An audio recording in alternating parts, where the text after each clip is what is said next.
Assalamualaikum warahmatullahi wabarakatuh. Innal hamdalillah nahmaduhu wa nasta'inu wa nastaghfiruh wa na'udzu billahi min syururi anfusina wa min sayyiati a'malina. May yahdihillahu fala mudhillalah wa may yudlilhu fala hadiyalah. Asyhadu an la ilaha illallah wa asyhadu anna Muhammadan abduhu wa rasuluh. Amma ba'du. Hai sahabat berlian, perkenalkan nama saya Muhammad Edi Saputra. Saya salah satu siswa dari SMP Muhammadiyah 1 Genteng. Alhamdulillah, pada kesempatan berbagi kemuliaan di bulan Ramadan ini saya akan menyampaikan kisah tentang Nabi Hud alaihissalam. Nabi Hud adalah nabi keempat dari 25 nabi. Nabi Hud adalah orang yang berlapang dada, berbudi tinggi, pengasih, penyantun, cerdas, dan tegas. Berdasarkan kitab suci Al-Quran, Nabi Hud yang wajib kita imani ada pada surat Al-Fajr ayat 6-8 dengan firman Allah Subhanahu wa taala. A'udzu billahi minasyaitonir rajim. Bismillahirrahmanirrahim.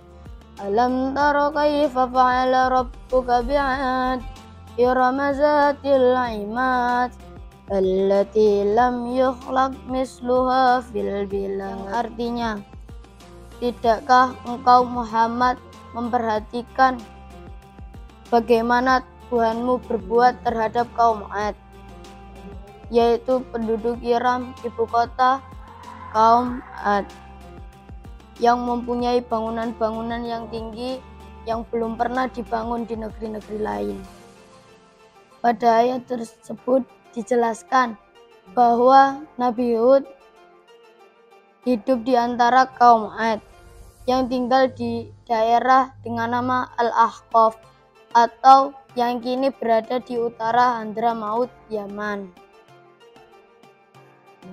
Sahabat berlian, tahukah kalian kaum Ad sebenarnya hidup dengan penuh kemakmuran. Mereka memiliki keunggulan dalam beberapa bidang, seperti peradaban yang bagus, air melimpah, harta dan ternak yang banyak.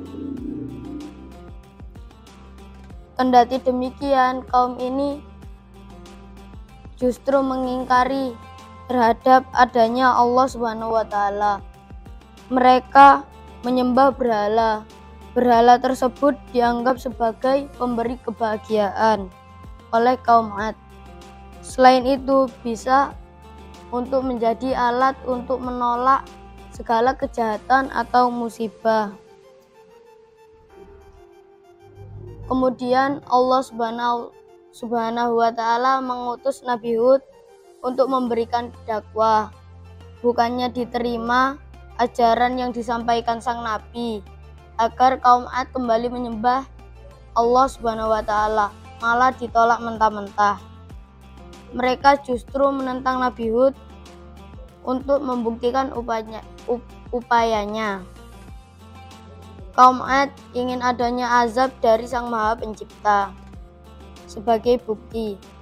Artinya, mereka sudah mulai menampakkan perilaku kesombongannya dengan mengingkari adanya Allah Subhanahu wa taala. Karena kesombongan kaum Ad, turunlah azab Allah melalui Quran surat Al-Baqarah ayat 6-8 yang artinya, adapun kaum Ad, maka mereka telah dibinasakan dengan angin yang sangat dingin lagi sangat kencang. Yang Allah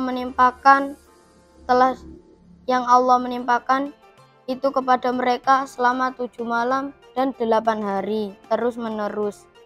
Maka kamu lihat kaum Ad pada waktu itu mati bergelimpangan, seakan-akan mereka tunggul di pohon kurma yang telah lapuk. Maka kamu tidak melihat seorang pun yang tinggal di antara mereka. Demikian kisah berakhirnya kaum Ad akibat perilaku sombong dengan menentang Nabi Hud dan tidak mengakui kebenarannya. Lalu sahabat berlian, dimanakah Nabi Hud dan para sahabatnya? Beliau beserta sahabatnya berhasil lolos karena mendapatkan perlindungan dari Allah Subhanahu wa taala. Poin yang bisa dipetik hikmahnya dari kisah Nabi tersebut adalah mengenai akhlak kepada Allah Subhanahu wa taala, yaitu dengan cara beriman, beribadah, serta larangan untuk mempersekutukannya. Sekian dari saya, apabila ada salah kata, saya mohon maaf. Fastabiqul khairat. Wassalamualaikum warahmatullahi wabarakatuh.